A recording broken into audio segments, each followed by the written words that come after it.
ಪ್ರತಿಯೊಬ್ಬರ ಮನೆಯಲ್ಲೂ ಕೂಡ ಮಕ್ಕಳು ವಿದ್ಯಾವಂತರಾಗಬೇಕು, ಬುದ್ಧಿವಂತರಾಗಬೇಕು ಅನ್ನುವಂತಹ ತವಕ ಎಲ್ಲ ತಂದೆ ತಾಯಿಗೂ ಕೂಡ ಇದ್ದೇ ಇರುತ್ತೆ. ಇದು ತುಂಬ ಮುಖ್ಯ ಕೂಡ ಹೌದು. ಯಾಕೆಂದರೆ ವಿದ್ಯಾಭ್ಯಾಸ ಅಂತಕ್ಕಂಥದ್ದು ಯಾರೂ ಕದಿಲಿಕ್ಕೆ ಆಗದೇ ಇರತಕ್ಕಂತಹ ಸಂಪತ್ತು, ಬಹಳ ದೊಡ್ಡ ಸಂಪತ್ತು ಇದು. ನೀವು ಏನನ್ನು ಬೇಕಾದರೂ ಕಳ್ಕೊಬೋದು, ಆದರೆ ನೀವು ಗಳಿಸಿದಂಥ ವಿದ್ಯೆಯನ್ನು ಯಾರೂ ಕಸಿದುಕೊಳ್ಳೋಕ್ಕೂ ಸಾಧ್ಯ ಇಲ್ಲ. ಯಾವುದೇ ರೀತಿಯಲ್ಲಿ ನೀವು ನಷ್ಟ ಮಾಡಿಕೊಳ್ಳಿಕ್ಕೆ ಕೂಡ ಸಾಧ್ಯ ಇಲ್ಲದೆ ಇರತಕ್ಕಂತಹ ಸಂಪತ್ತು ಅಂದರೆ ಈ ಭೂಮಿ ಮೇಲೆ ಏಕೈಕ ಸಂಪತ್ತು ಅದು ವಿದ್ಯಾ ಸಂಪತ್ತು. ಹಾಗಾಗಿ ಇದು ಎಲ್ಲರಿಗೂ ಬೇಕೇ ಬೇಕು. ಹೌದು, ಎಲ್ಲರಿಗೂ ಹೌದು, ಇಷ್ಟ ಆಗತ್ತೆ, ನಾವೆಲ್ಲರೂ ವಿದ್ಯಾವಂತರಾಗಬೇಕು, ನಮ್ಮ ಮಕ್ಕಳು ವಿದ್ಯಾವಂತರಾಗಬೇಕು. ಆದರೆ ನಮ್ಮ ಮನೆಯಲ್ಲಿ ಏನು ಮಕ್ಕಳಿಗೆ ವಿದ್ಯಾಭ್ಯಾಸದಲ್ಲಿ ಕಾನ್ಸಂಟ್ರೇಷನ್ನೇ ಇಲ್ಲ ರೀ, ಸ್ವಲ್ಪನೂ ಗಮನನೇ ಇರಲ್ಲ, ಕೂಡಿಸಿ ಓದ್ಸೋಕ್ಕೆ ಆಗಲ್ಲ, ಓದಿದರೆ ಜ್ಞಾಪಕನೇ ಇರಲ್ಲ. ಒಬ್ಬೊಬ್ರದ್ದೊಂದೊಂದು ಸಮಸ್ಯೆ. ಇನ್ನು ಕೆಲವರಿಗೆ ವಿದ್ಯಾವಂತರು ಚೆನ್ನಾಗಿ ಓದ್ತಾರೆ, ಬರೀತಾರೆ, ಪರ್ಸೆಂಟೇಜ್ ಮಾರ್ಕ್ಸ್ ತೊಗೋತಾರೆ, ಎಲ್ಲ ತೊಗೋತಾರೆ. ಆದರೆ ಏನೋ ಲೋಪ, ಯಾವುದೋ ಒಂದು ಹಂತದವರೆಗೆ ಚೆನ್ನಾಗಿ ಬರ್ತಿರ್ತಾರೆ. ಒಂದು ಹಂತದಲ್ಲಿ ದಿಢೀರಂಥ ಬದಲಾವಣೆ ಆಗತ್ತೆ, ಮುಂದಕ್ಕೆ ಅವರಿಗೆ ಓದೋ ಆಸಕ್ತಿನೇ ಕಳ್ಕೊಂಡ್ಬಿಡ್ತಾರೆ. SSLCವರೆಗೂ ನಮ್ಮ ಹುಡುಗ ತುಂಬ ಚೆನ್ನಾಗಿ ಓದ್ತಾ ಇದ್ದಾರೆ, ಅದು ಯಾಕೋ ಏನೋ PUCಗೆ ಬಂದಾಗಿಂದ ಅವ್ನು ಓದೋದೇ ಇಲ್ಲ ಅಂತಾನೆ ಅಂತ ಕೆಲವು ತಂದೆ ತಾಯಿಯರು ಹೇಳ್ತಾರೆ. ಈ ತರಹ ಸಮಸ್ಯೆಗಳನ್ನು ನಾವು ತುಂಬ ನೋಡ್ತಾ ಇರ್ತೀವಿ. ಹಾಗಾಗಿ ಸಾಧಾರಣವಾಗಿ ಎಲ್ಲರೂ ಏನು ಮಾಡ್ತಾರೆ ಅಂದರೆ, ತುಂಬ ಜನ ಹೇಳೋದನ್ನು ಕೇಳಿದ್ದೀನಿ, ಬರೋರು ಕೂಡ ಮಾತನಾಡ್ತಾ ಇರ್ತಾರೆ, ಜಾತಕ ಮಾಡಿಸಿದ್ದೀರಾ, ಯಾರಿಗಾರು ತೋರಿಸಿದ್ರಾ ಅಂದರೆ, ಇಲ್ಲ ನಾವು ಮದುವೆ ಟೈಮಲ್ಲಿ ಜಾತಕ ಮಾಡಿಸ್ತೀವಿ, ಮಕ್ಕಳಲ್ಲೆಲ್ಲ ತೋರಿಸ್ಬಾರ್ದಂತೆ. ಇದೊಂದು ದೊಡ್ಡ ಮೌಢ್ಯ. ಮದುವೆಯ ಹಂತದವರೆಗೆ ಬೇಕಾದಷ್ಟು ಜೀವನದ ಆಗು ಹೋಗುಗಳೆಲ್ಲ ಆಗೇ ಹೋಗುತ್ತೆ. ನೀವು ಏನನ್ನು ಕೂಡ ಗಮನಿಸ್ಕೊಳ್ದೇ ಇದ್ದರೆ ಹೇಗೆ ಸಾಧ್ಯ? ಪ್ರತಿಯೊಂದು ಹಂತದಲ್ಲಿಯೂ ಕೂಡ ನಾವು ಸರಿಯಾಗಿದೆಯಾ, ನಾವು ರಸ್ತೆಯಲ್ಲಿ ಹೋಗಬೇಕಾದ್ರೆ ಏನು ಮಾಡ್ತೀವಿ, ಆ ರೋಡ್ ಚೆನ್ನಾಗಿದೆಯಂತೆ, ಆ ಕಡೆಯಿಂದನೇ ಹೋಗೋಣಪ್ಪ, 1 ಕಿಲೋಮೀಟ್ರ್ ಜಾಸ್ತಿ ಆದರೂ ಪರವಾಗಿಲ್ಲ ಅಂತ ಹೋಗ್ತೀವಿ ತಾನೆ. ಹೇಗೆ ಮುಂದೆ ಏನು ಹೇಗಿದೆ ಅದನ್ನು ನೋಡಿಕೊಂಡು ನಾವು ಮುಂದಕ್ಕೆ ಹೆಜ್ಜೆಯನ್ನು ಇಡ್ತೀವಿ. ಅದೇ ರೀತಿ ವಿದ್ಯಾಭ್ಯಾಸ ಮಾಡಬೇಕಾದ್ರೆ ನಮ್ಮ ಮಗುವಿನ ಜೀವನದ ವಿದ್ಯಾಭ್ಯಾಸದ ಕಾಲದಲ್ಲಿ ಏನಾದರೂ ಅಡಚಣೆ ಬರುತ್ತಾ ಇಲ್ವಾ ನೋಡ್ಕೋಬೇಕೋ ಬೇಡವಾ? ಹಾಗಾಗಿ ಇಂತಹ ಸಮಸ್ಯೆಗಳನ್ನು ಮುನ್ನೆಚ್ಚರಿಕೆಯಾಗಿ ನೋಡಿಕೊಂಡಿದ್ದಾಗ, ಅದಕ್ಕೇನಾದರೂ ಪರಿಹಾರ ಮಾಡಬೇಕಾದರೆ ಮಾಡಿಕೊಂಡಾಗ ಮಕ್ಕಳು ಸುಲಭವಾಗಿ ವಿದ್ಯಾವಂತರಾಗೋದಕ್ಕೆ ಸಾಧ್ಯವಾಗತ್ತೆ.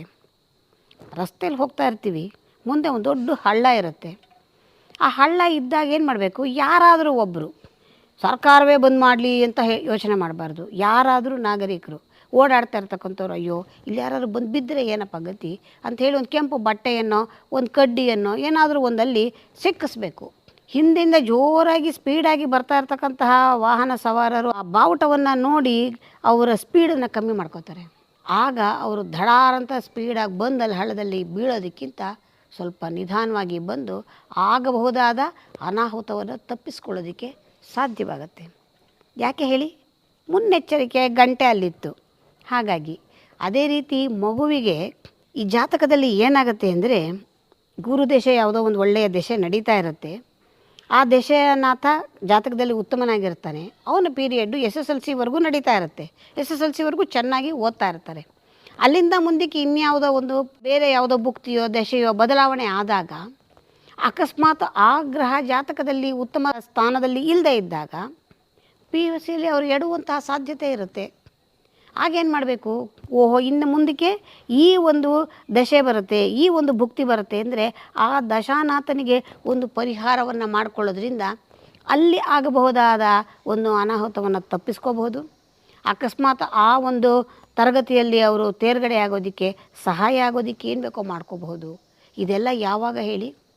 ಮುನ್ನೆಚ್ಚರಿಕೆಯನ್ನು ನಾವು ತೆಗೆದುಕೊಂಡಾಗ ಮಾತ್ರ ಸಾಧ್ಯ ಆಗುವಂಥದ್ದು. ಹಾಗಾಗಿ ಈ ಜಾತಕದಲ್ಲಿ ನಾವು ವಿದ್ಯಾಸ್ಥಾನವನ್ನು ನೋಡ್ತೀವಿ, ಗುರುವಿನ ಸ್ಥಾನವನ್ನು ನೋಡ್ತೀವಿ, ಬುಧನ ಸ್ಥಾನವನ್ನು ನೋಡ್ತೀವಿ. ಬುಧ ಎಲ್ಲಿದ್ದಾನೆ?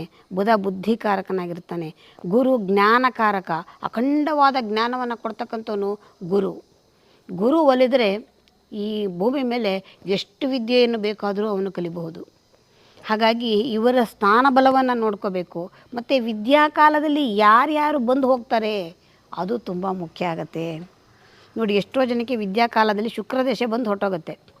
ಶುಕ್ರದಶೆ ನಮಗೆ ಯಾವಾಗಿದ್ದರೆ ಒಳ್ಳೆಯದು? ಸಂಪಾದನೆಯ ಕಾಲದಲ್ಲಿ ಇದ್ದರೆ ಒಳ್ಳೆಯದು. ವಿದ್ಯಾ ಕಾಲದಲ್ಲಿ ಏನಿದ್ದರೆ ಒಳ್ಳೆಯದು? ಈ ಗುರುವಿನ ದಶೆಯೋ ಭುಕ್ತಿಯೋ ಇದ್ದು ಗುರು ಒಳ್ಳೆಯ ಸ್ಥಾನದಲ್ಲಿದ್ದರೆ ವಿದ್ಯಾಭ್ಯಾಸ ತುಂಬ ಚೆನ್ನಾಗಾಗುತ್ತೆ. ಇನ್ನು ಕೆಲವರಿಗೆ SSLCವರೆಗೂ ತುಂಬ ಸುಮಾರಾಗಿರ್ತಾರೆ. ಅಲ್ಲಿಂದ ಮುಂದಕ್ಕೆ ಚೆನ್ನಾಗಿ ಓದ್ಕೊಂಡ್ಬಿಡ್ತಾರೆ, ಒಳ್ಳೆಯ ಅಂಕಗಳನ್ನು ತೊಗೋತಾರೆ. ಏನು ಮೊನ್ನೆ ಒಳ್ಳೆ ಪೆದ್ದನ ಥರ ಇದ್ನಲ್ಲೋ, ಇವತ್ತೇನು ಅವನು ಅಷ್ಟೊಂದು ಮಾರ್ಕ್ಸ್ ತೊಗೊಂಡು ಪಾಸ್ ಮಾಡಿಬಿಟ್ಟ, ಅದು ಹೆಂಗೆ ಸಾಧ್ಯ ಅಂತೆಲ್ಲ ನಾವು ನೋಡ್ತಾ ಇರ್ತೀವಲ್ವ. ಇವೆಲ್ಲ ನಾವು ಪ್ರತಿನಿತ್ಯದಲ್ಲಿ ಕಾಣುವಂಥ ಘಟನೆಗಳು. ಯಾಕೆ? ಅಲ್ಲಿವರೆಗೂ ಯಾವುದೋ ಒಂದು ಅವನಿಗೆ ಆಗದೇ ಇರುವಂತಹ ಒಂದು ದಶಾಭುಕ್ತಿ ನಡೀತಾ ಇರುತ್ತೆ. ಒಳ್ಳೆಯ ಸಮಯದಲ್ಲಿ ಒಳ್ಳೆಯ ದಶೆ ಬಂದ್ಬಿಡುತ್ತೆ, ವಿದ್ಯಾಭ್ಯಾಸ ಚೆನ್ನಾಗಿ ಆಗಿ ಹೋಗುತ್ತೆ. ಇದಕ್ಕೆಲ್ಲ ಕಾರಣ ಯಾವುದು? ಈ ಗ್ರಹಗಳು. ಮನುಷ್ಯ ಗ್ರಹಾಧೀನ, ಗ್ರಹಗಳ ಅಧೀನ. ಅವನು ಗ್ರಹಗಳು ಹೇಗೆ ಆಡಿಸುತ್ತೆ ಹಾಗೆ ಆಡ್ತಕ್ಕಂಥವನು. ಹಾಗಾಗಿ ವಿದ್ಯಾ ಸ್ಥಾನಾಧಿಪತಿ ಯಾರು? ಅವನು ಯಾವ ಸ್ಥಾನದಲ್ಲಿದ್ದಾನೆ? ಅವನು ಈ ಜಾತಕನಿಗೆ ಒಳ್ಳೆಯ ಫಲವನ್ನು ಕೊಡ್ತಾನ ಅಥವಾ ದೋಷಯುಕ್ತನಾಗಿದ್ದಾನ? ಇವೆಲ್ಲವನ್ನು ಸರಿಯಾಗಿ ಅರಿತ್ಕೋಬೇಕಾದ್ರೆ ಏನು ಮಾಡಬೇಕು? ಮೊದಲು ಮಕ್ಕಳಿಗೆ ಜಾತಕವನ್ನು ಮಾಡಿಸಿ, ಜಾತಕವನ್ನು ಸರಿಯಾದವರಿಗೆ ತೋರಿಸಿ, ವಿದ್ಯಾಭ್ಯಾಸದ ಕಾಲದಲ್ಲಿ ಏನು ಸಮಸ್ಯೆ ಬರ್ಬೋದು ಅದನ್ನು ನೀವು ತಿಳ್ಕೊಂಡಾಗ ಮಾತ್ರ ಅದನ್ನು ಸರಿಪಡಿಸ್ಕೊಂಡು ಮುಂದೆ ಹೋಗೋದಕ್ಕೆ ಮಕ್ಕಳಿಗೆ ಅವಕಾಶ ಆಗುತ್ತೆ. ಆ ನಿಟ್ಟಿನಲ್ಲಿ ನಾವು ಅಕಸ್ಮಾತ್ ಸಣ್ಣ ಪುಟ್ಟ ಸಮಸ್ಯೆ ಇತ್ತು ಅಂದರೆ ಯೋಚನೆ ಮಾಡಬೇಕಾಗಿಲ್ಲ. ಕೆಲವು ಮಕ್ಕಳಿಗೆ ಗ್ರಹಣ ಶಕ್ತಿ ಕಡಿಮೆ ಇರುತ್ತೆ, ಕೆಲವು ಮಕ್ಕಳಿಗೆ ಹೆಚ್ಚಿನ ಜ್ಞಾಪಕ ಶಕ್ತಿ ಇರೋದಿಲ್ಲ, ಕೆಲವು ಮಕ್ಕಳಿಗೆ ಮನನ ಶಕ್ತಿ ಕಡಿಮೆ ಇರುತ್ತೆ. ಈ ರೀತಿ ಕೆಲವೊಂದು ಸಮಸ್ಯೆಗಳಿರುತ್ತೆ. ಹಾಗಿದ್ದಾಗ ಏನು ಮಾಡಬೇಕು? ಏನು ಮಾಡಬೇಕಾಗಿಲ್ಲ ರೀ. ಸೋಮವಾರ ಒಂದು ಅರ್ಧ ಲೀಟ್ರ್ ಹಾಲು ತೊಗೊಂಡೋಗಿ ಶಿವನಿಗೆ ಅಭಿಷೇಕ ಮಾಡಿಸಿ, ಆ ಮಗು ಕೈಯಲ್ಲಿ ಹಾಲನ್ನು ಮುಟ್ಟಿಸಿ ತೊಗೊಂಡೋಗಿ ಶಿವನಿಗೆ ಅಭಿಷೇಕವನ್ನು ಮಾಡಿಸಿ.